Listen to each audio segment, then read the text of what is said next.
bayaran natin yung loan na may mataas na interest muna.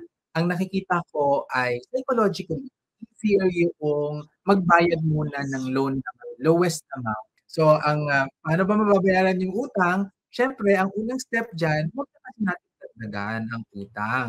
And then, make a list of your bad debts in case your enemy. And, magpaging practical tayo, no? Ang gagawin talaga natin ay para hindi na kumita pa ng malaking interest. yes, oo. At ang ano kasi natin dyan, challenge kasi natin dyan sa Ed.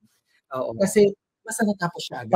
Parang may accomplishment ka, no? Tama, may sense of accomplishment ka.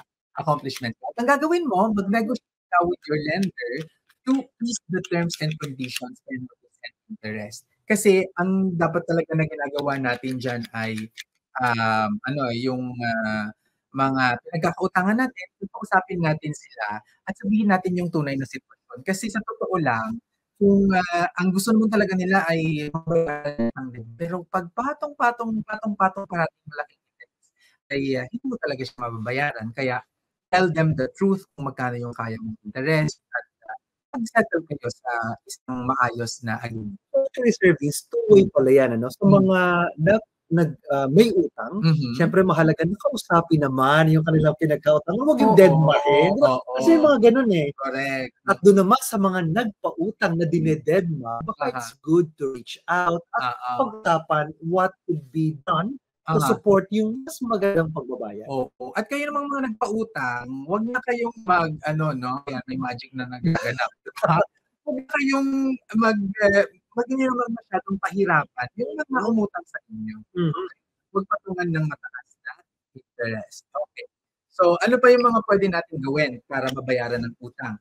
So, avoid natin na gamitin ng utang during emergencies. Dapat kasi, ang ginagamit dyan ay insurance o kaya damayan at mayroon tayong emergency savings.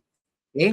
At i-finance natin ang ating passive income with finance natin yung ating wants with passive income, not with debt.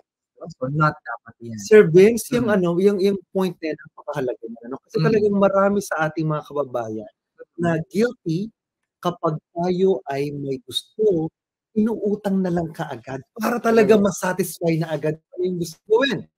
Samantalang mas malaking katiyahan, sana mas magaan sa pag-iipunan nila kaysa sa iuutang ng ating mga kagusto. Oo. Kasi yung utang, di ba, yung mo pa kinikita, nagamit mo na. Yes. So, delayed gratification naman muna tayo dyan, mga friends. Ano?